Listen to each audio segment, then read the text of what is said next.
global advertisers, scaling new heights in outdoor media.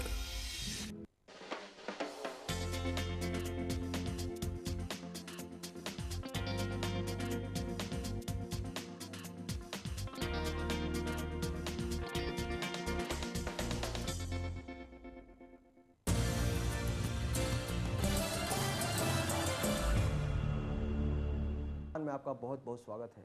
आज के हमारे मेहमान हैं गिलबर्ट जॉन मेंडोजा, जिन्होंने मीरा भाईंदर की तस्वीर और तकदीर बदली है। हमारे साथ खुद हैं गिलबर्ट मेंडोजा जी। और सबसे पहले सर आपका बहुत बहुत स्वागत है, क्योंकि जब भी हम बदलाव की बात करते हैं, विकास की बात करते हैं, तो इनको एक खिताब मिला है और आम आदमी ने इनको चुन कर दिया है, क्योंकि विकास पुरुष के रूप में इन्होंने मीरा भाईंदर की तस्वीर बदल कर रख दी है। आज यहाँ पर ऐसी कोई चीज़ नहीं है जिसको हम ना नहीं कह सकते। यहाँ पर हर वो चीज़ है जिसकी ज़रूरत आज युवा पीढ़ी हो या फिर आम आदमी अपने फैमिली के साथ जो महसूस करता है, जो चाहता है, उसका निर्माण मीरा भाईंदर में, चाहे वो गार्डन हो, हॉस्पिटल हो या फिर शॉपिंग मॉल हो या फिर जो भी अत्याधुनिक सुविधाएं होती हैं, उससे आज मीरा भाईंदर लैस है। और अगर इन सारी सुविधाओं का श्रेय किसी को जाता है तो गिलबर्ट मेंडोजा जी को जाता है। इनसे ही जानते हैं कि वाकई एक आम जीवन में कितना महत्व रखता है आम आदमी की सेवा करना। सर, आपको सेवा करने में बहुत मज़ा आता है? भाई मेरे को बचपन से सेवा करने में मजा आता है। ये बताइए सर कि आपका जो पॉलिटिक्स में आना हुआ, उसके पीछे आपकी क्या सोच थी, कि क्या मतलब सोच लेके आगे बढ़े? हमारे दोस्त लोगों ने मेरे को पॉलिटिक्स में लाया। मेरा कोई सोच नहीं था ये पॉलिटिक्स में आने का, लेकिन मेरे दोस्त लोग ऐसे थे कि उनको इंटरेस्ट था पॉलिटिक्स का, और वो लोग ने मेरे को ये पॉलिटिक्स में लाया।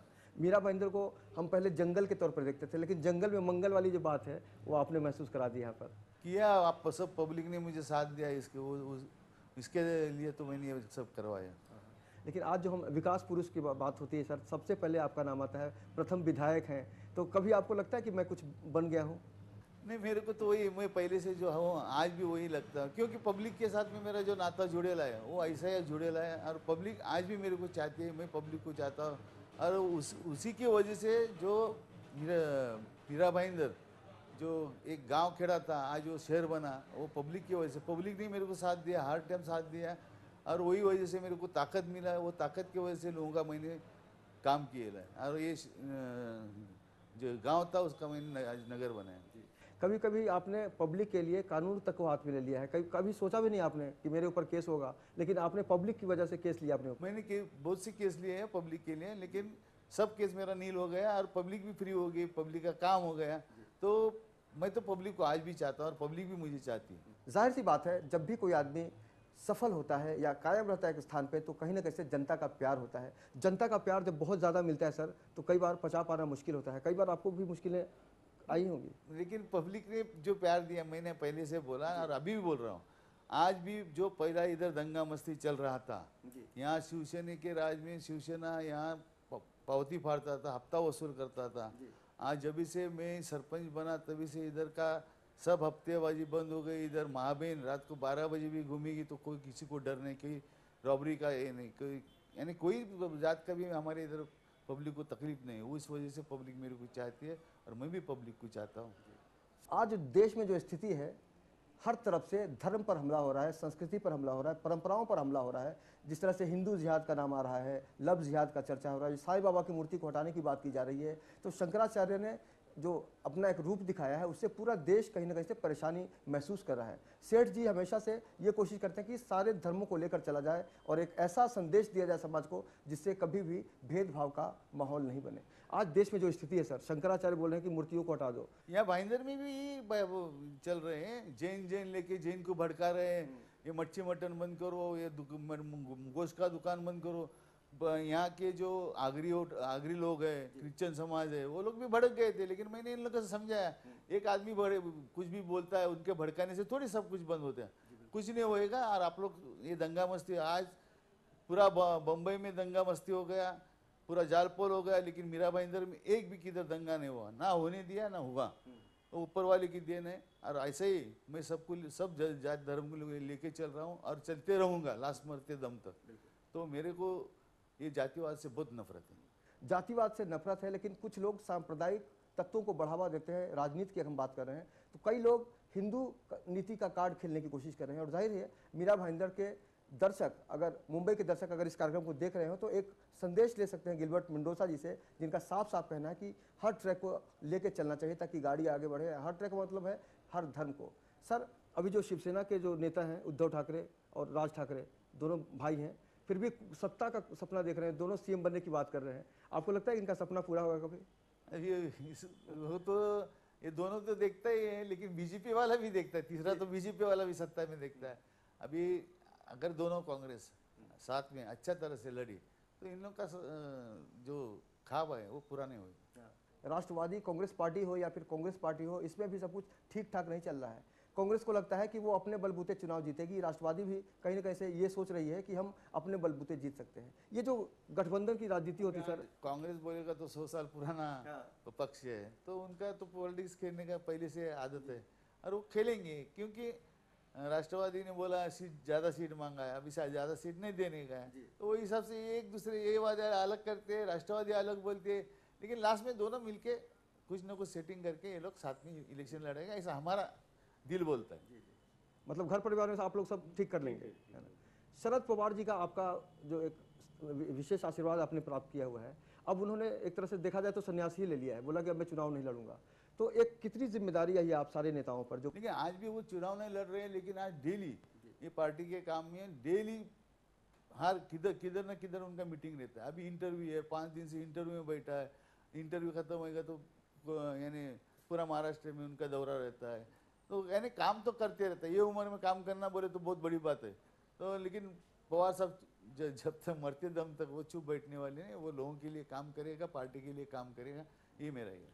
शरद पवार के बाद कौन लगता है आपको इस पार्टी को संभाल सकता है? जो शरद पवार के बाद में तो अजित दादा ही, उनका वारस तो अजित दादा ही है, सुप्रिया सोले तो नहीं है, तो अजित दादा ही संभालेगा, ऐसा मुझे लगता है। ये जो सेवा की भावना है, संस्कार की भावना है, जाहिर सी बात है गिलबर्ट मेंडोसा साहब जो हैं हमेशा एक सबक देने का काम करते रहे समाज को, परिवार को, और परिवार से ही समाज बनता है और समाज से ही देश की कल्पना की जाती है। लेकिन आज देश में बहुत सारा जो चरित्र नजर आता है, तस्वीर नजर आती है अलग अलग जगहों की, उससे कई बार मन जो है कुंठित हो जाता है। कभी दुख भी होता है आपको देश में जो अलग अलग घटनाएं घटती हैं? होता है, बलात्कार की घटनाएं इतनी ज्यादा बढ़ गई हैं। अरे करे क्या, अपन तो एक छोटा आदमी है, अपन तो कुछ कर नहीं सकता है। अपना एक मीरा भाईंदर के लिए अपन कुछ भी हुआ तो अपन उधर का लीडर बन के अपन कुछ काम कर सकते हैं, एक समाज सेवक बोल के काम कर सकते हैं, लेकिन बड़े बड़े लोगों का बड़ा बात रहता है, उसमें तो अपन कुछ दुख तो जरूर होता है। मीरा भाईंदर में बहुत सारे व्यापारी जो हैं वो परेशान होकर पलायन कर चुके हैं यहाँ से। सर, आपके पास कोई ऐसी योजना है जिससे बाहर के लोग आके यहाँ पर इन्वेस्ट करें, यहाँ के लोगों को रोजगार मिले और भी ज़्यादा तरक्की हो यहाँ की? यहाँ पहले तो स्टील के बहुत कारखाने थे और बहुत से लोग आते रहते थे, लेकिन ये ऑक्टरा, LBT इनके वजह से तो अभी गुजरात में उन लोग को थोड़ा सुविधा मिलता है, फैसिलिटी मिलता है, वो हिसाब से इधर से ऐसा तो मेरे पास तो कोई योजना नहीं। लेकिन कोई योजना दे तो शायद काम करना चाहिए उस पर। कोई योजना दे तो जरूर उसके लिए मैं लोगों के लिए, व्यापारियों के लिए जरूर काम करेगा। हर व्यापारी लोग आज भी मेरे काम से बहुत खुश है।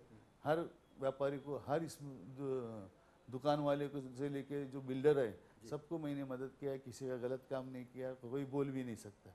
मैं कोई गरीबों के लिए किसी काम बोला तो बिल्डर लोग भी, दुकान जो भी लोगों को बोला तो लोग मेरा सुनता है, लोगों को यानी उनको फैसिलिटी मांगता है, कुछ कम दाम में देना है तो लोग मदद करते हैं। सर, यहाँ पे दहिसर चेकनाका में टोल का झोल बहुत ज़बरदस्त तरीके से हो रहा है। मीरा भाईंदर के लोग चाहते हैं कि ये जो टोल है थोड़ा पीछे कर दिया जाए, मतलब भाईंदर के पीछे कर दिया जाए, वसई साइड। तो इस बारे में कुछ कभी सोचेंगे आप? जरूर सोचूंगा, इलेक्शन के बाद में मैं जरूर सोचूंगा इस बात पे। आपने अच्छा नया सुझाव किया है मेरे लिए, और ये सुझाव के ऊपर से मैं जरूर कोई इनके बारे में सोचूंगा, नहीं ठोस कार्यक्रम करूंगा। बिल्कुल, ये बहुत बड़ी बात है कि गिलबर्ट साहब कहीं ना कहीं से उस समस्या को उठाएंगे जो जन मानस को परेशान कर रहा है आजकल, और यही कारण है कि राज ठाकरे ने आंदोलन किया और एक जनमानस तैयार हुआ, लेकिन बाद में भी आरोप लगा कि उन्होंने अचानक चुप्पी क्यों साध ली। और जाहिर सी बात है आने वाले दिनों में हम देखेंगे और गिलबर्ट साहब कैसा काम करते हैं वो भी आप तक हम पहुंचाने की कोशिश करेंगे। लेकिन सर, विकास जो हुआ है इसमें आपने किन किन बातों का ध्यान रखा कि सब कुछ है आज मीरा भाईंदर में? नहीं, जो पहला तो मैं सर सरपंच बना तो इधर एक एम्बुलेंस नहीं था। एम्बुलेंस के लिए ना ये अपना जो कचरा, इसके लिए कोई गाड़ी नहीं थी, हाथ गाड़ी से सब कचरा होता। मैं आने के बाद में मैंने ट्रैक्टर, सरपंच जब था ट्रैक्टर लाया, एम्बुलेंस लाया, ऐसा करते करते फिर सब ये बढ़ते गया। फिर ग्राम पंचायत की नगर पालिका हुआ, नगर पालिका से बजट बढ़ते गया, फिर एक एक फैसिलिटी होते गई और काम होते गया। तो जो काम मैंने किया है, लोगों को मेरे काम से बहुत खुशी है और उसके लिए लोग मेरे को विकास पुरुष करके पुकारते भी है। लेकिन मैं उनको ये बोलता मैं इतना बड़ा आदमी नहीं हूँ, लेकिन तुम लोगों का सहयोग से ये काम हुआ है और सहयोग ऐसा ही सहयोग रहेगा तो और आगे मैं काम करूँगा। पानी का जो 100 MLD का मेरा जो वादा है वो मेरा वादा भी मैं पूरा करके दूंगा। 72 घंटे से पानी आता था, 60 घंटे पे आया, आज 36 घंटे में पानी मिलता है लोगों को। तो ये खासियत पे ये करने का है, मेरे को 24 घंटे में लोगों को पानी देने का है। इसके लिए ये टाइम चुनाव जीतना मेरे लिए बहुत ज़रूरी है। मैंने लोगों को वादा किया कि मैं 24 घंटे में पानी दूंगा और लोग मेरे को जिताएंगे, ये आशा मैं करता हूँ। ये बहुत बड़ी बात कह रहे हैं, इसको आप हल्के में मत लीजिएगा। 24 घंटा पानी की कल्पना कभी कोई कर भी नहीं सकता था भाईंदर में, लेकिन आज जो स्थितियां हैं उसमें लगातार सुधार होने की बात हो रही है। और गिलबर्ट साहब कह रहे हैं कि आने वाले दिनों में 24 घंटा पानी देंगे। तो एक बार आप गंभीरता से सोचिएगा कि वाकई अगर 24 घंटे पानी मिलते हैं आपको मीरा भाईंदर में, तो आप कितने खुशनसीब हो सकते हैं। लेकिन कुछ लोग हैं मीरा भाईंदर में जो बांटने की राजनीति करते हैं। अगर हम बीजेपी की बात करें, कांग्रेस की बात करें, तो उनके प्रति एक गलत संदेश जा रहा है। तो आप गठबंधन से जुड़े हुए हैं, आप कभी कुछ संभालने की कोशिश करते हैं उनको? करता है ना, मैं बहुत संभालता हूँ, मैं संभाल के लेता हूँ। कभी हमको 2 कदम पीछे आना पड़ा तो भी मैं आता हूँ, लेकिन मैं संभाल के लेता हूँ, संभाल के चला रहा हूँ। मैं ये सोचता हूँ क्या अपने झगड़े में लोगों का नुकसान नहीं होना चाहिए, अपने झगड़े में लोगों का पानी कम नहीं होना चाहिए। नहीं तो अपन झगड़े करते रहेगा, वो स्कीम उधर का उधर लटक के पड़े। ऐसा कुछ होए तो मैं दो कदम मेरा पीछे लेके मैं वो काम करता हूँ। सेठ जी, आप काफ़ी लंबे समय से हैं इस लाइन में, आपको सेठ क्यों कहा जाता है, इसकी शुरुआत जरूर हम जानना चाहिए। देखो, मेरा एक पहले से आदत है, मैं जो भी कमाता हूँ उसमें से मेरे पास कोई मांगने को आया तो मैं किसी को ना नहीं बोलता हूँ। जब मेरे पास नहीं होएगा वो बात अलग है, जब तक मेरे पास पैसा रहेगा मैं लोगों को कुछ ना कुछ कारण से, फीस के लिए बोलो, दवाई के लिए, हॉस्पिटल के लिए, कोई भी कारण का ये होगा तो मैं जरूर देता हूँ और देते रहूँगा। अभी मंडल आता है, गणपति है, ये एक जो भगवान का ये कर रहे हैं, नवरात्रि कर रहे हैं भगवान के लिए, तो उसमें अपने को पुण्य ही मिलता है। मैं तो यही समझता है कि उनको देने से अपने को पुण्य ही मिलता है। आज गरीबों को अपन दवाई के लिए पैसा देता है तो भी उसमें पुण्य ही है। बच्चे लोग को पढ़ाने के लिए फीस भरता हूँ उसके लिए भी पुण्य ही। जो पुण्य का काम है उसमें दान करे तो अपन दान करता है, लोग अपने को शेर बोलता है, यही बात है, दूसरा कोई बात नहीं। बहुत ही अजीबोगरीब लगता होगा सुनने में शायद आपको, लेकिन ये सच है कि ये हिंदू है न मुसलमान है, बस सिर्फ इंसान है। और यही कारण है कि हर धर्म की भावनाओं को समझ के उसका आदर करते हैं। लेकिन अगर हम सेठ की बात करें, इनका जो लगातार जो जुड़ाव रहा है मीरा भाईंदर की ज़मीन से और इनका जो मन पसंदीदा जगह है वो हम बताएंगे, लेकिन एक छोटे से ब्रेक के बाद। आप बने रहिए और देखते रहिए लेमन न्यूज़।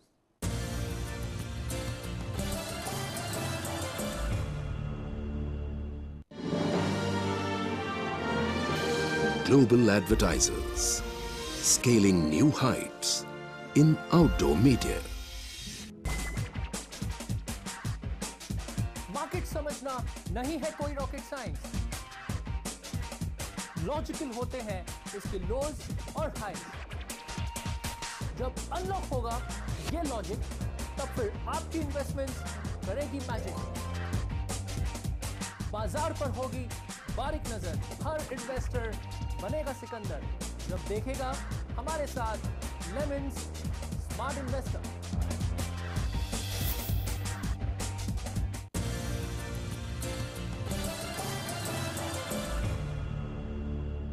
ब्रेक के बाद आपका बहुत बहुत स्वागत है। तो अभी हम बात कर रहे हैं मीरा भाईंदर के विकास पुरुष, यहाँ के एनसीपी के एमएलए हैं और बहुत लोकप्रिय नेता हैं, आम लोगों के साथ मिलकर काम करते हैं। और सबसे अहम बात है कि इनका एक ही रूटीन है, इनकी एक ही दिनचर्या है, वो है लोगों से मिलना, उनकी सेवा करना, 365 दिन जनता के बीच रहना, उनकी भावनाओं को समझना, उनकी समस्याओं का निदान करना बहुत बड़े नेताओं का काम होता है। लेकिन इस देश में बहुत कम नेता हैं जो लगातार जनता के बीच जाते हैं। गिलबर्ट मेंडोजा जी का एक ही धर्म है, एक ही मर्म है और एक ही कर्म है कि आम आदमी को कहीं ना कहीं से जो भी सुविधा दी जा सके दी जाए। आने वाले दिनों में बहुत सारी जनता आ रही है सर, नई युवा पीढ़ी भी जुड़ रही है, बहुत सारे वोटर नए बने हैं, उनके लिए क्या कहना चाहेंगे कि आपको वोट क्यों दें? अभी नया पीढ़ी को समझाने के लिए थोड़ा टाइम जाएगा, जुना पीढ़ी वाले को लोगों को मालूम है, लेकिन ये उनका माता पिता लोग है वो भी उनको समझाते हैं कि गिलबर्ट मेंडोजा ने जो काम किया है, सेठ ने जो काम किया है, तो हम लोग उनके पीछे लास्ट तक रहे। लेकिन नया पीढ़ी का भी तो कोई अभी नए लोग आता है, उनको कोई अलग अलग चॉकलेट दिखाते हैं तो चॉकलेट के पीछे भी बच्चे लोग हैं, बच्चे लोग अभी तक मालूम नहीं, लेकिन जब बच्चे लोग ठोकर खाएंगे तो उसके बाद में जरूर मेरे पास ही आएंगे, बाकी तो उनको कोई चारा नहीं। तो युवाओं को रिझाना बहुत ही अहम हो गया है आजकल, क्योंकि आज 65% यानी 65% जनता जो है युवा है, और हमारा देश पूरी दुनिया में सबसे युवा देश है। युवाओं को किस तरह से आप मनाएंगे, क्योंकि उनको बनाना बहुत ही चुनौती का काम होगा। आपने कहा कि उनके माता पिता हैं, उनको समझाएंगे। वो वही समझाएंगे, और क्या अभी उनके लिए कोई योजना हो तो भी मैंने ये अपना सुभाष चंद्र ग्राउंड पे मैंने उन लोगों के लिए जो क्रिकेट का ये प्रैक्टिस, दिवाली का छुट्टी रहता है, क्रिसमस का छुट्टी रहता है, उन लोगों के लिए क्लासेस ये किया है। अगर कोई योजना हुई तो आप भी बता सकते हैं मेरे को, तो मैं उनके लिए ज़रूर मदद करूंगा और योजना ये करके बच्चे लोगों को समझाऊंगा। आज इंटरनेट का युग है। सेठ, आप कितना समय गुजारते हैं इंटरनेट के साथ? मैं 1 मिनट भी नहीं गुजारता हूँ इंटरनेट के साथ। मैं सिर्फ मेरा फ़ोन से कुछ काम होता है तो फ़ोन से बात करता हूँ, बाकी आने वाला जो भी आदमी है मैं जहाँ जिस दिन भी भाईंदर में रहा तो इसी दिन मैं होटल ये ऑफिस में आता हूँ, हर लोग आता है, हर लोगों को मिलता है, उनका समस्या समझता हूँ। मेरे को कोई ये एप्लीकेशन नहीं लगता है, मैं तुरंत फ़ोन उठाता हूँ, अधिकारी से बात करता हूँ, काम होने वाला है तो उनको भेज दो, जाए वो काम करा के लिए, नहीं होता है तो चप्पल बेचने को नहीं लगाता हूँ, दूसरा दिन उसका खाड़ा नहीं करना लगाता हूँ, उसका टिकट का भाड़ा नहीं लगाना देता हूँ। जो काम नहीं होने वाला वो बार बार क्या अपना ऑफिस भरेला दिखना मांगता है लोगों को, वो तो मेरे को अच्छा नहीं लगता है। तो मेरा यही काम रहता है, मेरा यही रूटीन रहता है। इंटरनेट का कोई मेरे को शौक नहीं। थाने के सारे लोगों को बहुत सुविधा होगी। मीरा भाईंदर के जो लोग हैं जो कानूनी पचड़ों में फंसे रहते हैं, उनके लिए इन्होंने बहुत बड़ा रोल अदा किया है। यहाँ पर अदालत बन गई है और आने वाले दिनों में हाँ, संजीव नाइक जी भी लगातार इस कोशिश में इनके साथ शामिल थे और यहाँ की जनता को बहुत फायदा होगा उससे। अभी एक आधा महीने में काम कंस्ट्रक्शन काम चालू होगा। ऐसे घर हमने देखे हैं गिलबर्ट जी की एक घर है, झोपड़ा है, जिसमें एक बुढ़िया रहती है, भगवान की तस्वीर है, भगवान के बाजू में गिलबर्ट साहब की तस्वीर है। हमने पूछा कि ये क्यों, तो उन्होंने कहा कि जब हमारा झोपड़ा गिर गया था तो साईं बाबा नहीं आए थे बचाने, गिलबर्ट सेठ आए थे। ये इस तरह की जो घटना है, कभी आपको लगता है कि आप भगवान हैं? ऐसे तो मैंने हजारों झोपड़े बचाए हो गए, बनाए हो गए, लोगों को कहने मदद किया होगा। मैं खुद तो कोई झोपड़ा नहीं बनाता, ना कोई किधर एक पत्थर रखता हूँ। आज तक का इतिहास है, इतना साल में कभी अनऑथराइज कोई काम नहीं किया मैंने। जो भी है लोगों के लिए कुछ गलत काम होता होगा तो मैं निकालने को बोलता हूँ। अच्छा काम है, गरीब है, उधर रहता है, किसी को तकलीफ नहीं, तो उनको बोलता है तू रह जा। लेकिन कोई धंधा करने वाला होएगा, यानी वो झोपड़ा बेचने वाला, उनको तो मैं कभी खड़ा नहीं करता। तो वही लोग हैं जो मेरा एक फोटो जिसने रखा होगा तो वही अच्छा काम होगा उसके लिए रखा। जो पार्टी में कलह चलती है सर, अभी मीरा भाईंदर की अगर हम बात करें तो यहाँ भी काफ़ी कलह चल रही है पार्टियों में, हर कोई अपने आप को बड़ा समझता है। तो अंदर की जो लड़ाई चल रही है कांग्रेस और एनसीपी के नेताओं में, तो आप उसको किस तरह से संभालेंगे? इधर मीरा भाईंदर में तो अभी इलेक्शन, अभी आचार संहिता चालू होने के बाद में तो अंदर से यानी उबल जाएगा ना, मालूम तो पड़ेगा कौन क्या है, तो उसके बाद में अपन सोचेंगे। नहीं, आरोप लग रहा है कि आस्तीन के सांप बैठे हैं आपके घर में, आपकी पार्टी से जुड़े हुए जो लोग हैं, गठबंधन के लोग हैं, वो अच्छा काम नहीं कर रहे ताकि पार्टी में। देखो लास्ट इलेक्शन में हमारा ये युति होने के बाद में भी मुजफ्फर हुसैन ने कुछ काम किया नहीं, ऐसा लोगों का कहना है। तो अभी ऐसा नहीं करना मांगते, एक बड़ा नेता है मुजफ्फर हुसैन भी, तो उसने ऐसा काम नहीं करना चाहिए, ऐसा मेरा कहना है। लेकिन अभी क्या ईगो है, वो बोलता है इनका पिताजी ने और ये लोग ने मेरे को बार बार फंसाया है, मेरे को कुछ कमिटमेंट करके मेरा काम नहीं किया, मेरे को कोई मंडल का ये नहीं दिया, मेरे सदस्य को नहीं दिया। तो वो हिसाब से वो पालक मंत्री गणेश नायक है, उनके ऊपर से नाराज था, वो हिसाब से काम नहीं किया, ऐसा मेरे को लेकिन उससे जरूरी है कि गठबंधन में जो भी कलह है, जो भी तनाव है, आपस में मिल बैठ गए। नहीं होना तो नहीं चाहिए, लेकिन अभी उसका क्या, अभी इतना ईगो हुआ था उसको, क्या वो समझने को तैयार नहीं। समझाया सब लोगों ने, समझाया उसको नहीं समझ तो, लेकिन नहीं समझा तो उसके लिए क्या करेंगे।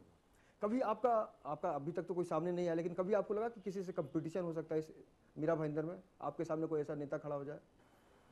नहीं, अभी तक तो नहीं हुआ, लेकिन आगे बोल नहीं सकते। माउंट आबू जो है आपका पसंदीदा स्थल है, माउंट आबू के बारे में और क्या क्या बताना चाहेंगे चलते चलते? नहीं, वो माउंट आबू का जो इधर के जो उनका संस्था है, हाँ, ब्रह्मा कुमारी, तो वो लोग का भी इधर अपने मीरा भाईंदर में संस्था है, 2 संस्था है, तो वो लोग के लिए भी मैं बहुत हेल्प करता हूँ। जो भी काम उनका रहता है कभी भी मैं तन मन धन से करता हूँ उनका काम। और जो भी कुछ भी होना था, अभी भी राखी बंधन के दिन भी वो मेरे पास आए थे और मेरे को राखी बांध के गए, तो मेरा ये रहता है, कोई अच्छा काम करता है, धर्म का काम करता है, उनके लिए जो भी तकलीफ है मैं दूर कर। पॉलिटिक्स में अक्सर हम देखते हैं कि लोग अपने अपने मुद्दों पर अपने अपने स्वार्थ को लेकर आगे बढ़ते हैं, लेकिन गिलबर्ट जॉन मेंडोसा एक ऐसी शख्सियत है जिन्होंने हमेशा आम लोगों की भावनाओं को समझा है, और ये सफ़र जो है वो जारी रहेगा। अगले हफ्ते हम फिर किसी हस्ती के साथ मिलेंगे। फिलहाल आज इस सफ़र में इतना ही, कल फिर मिलेंगे। तब तक मुझे यानी अभिनेंद्र आशुतोष को दीजिए कैमरामैन सदानंद शेट्टी के साथ आज्ञा। नमस्कार।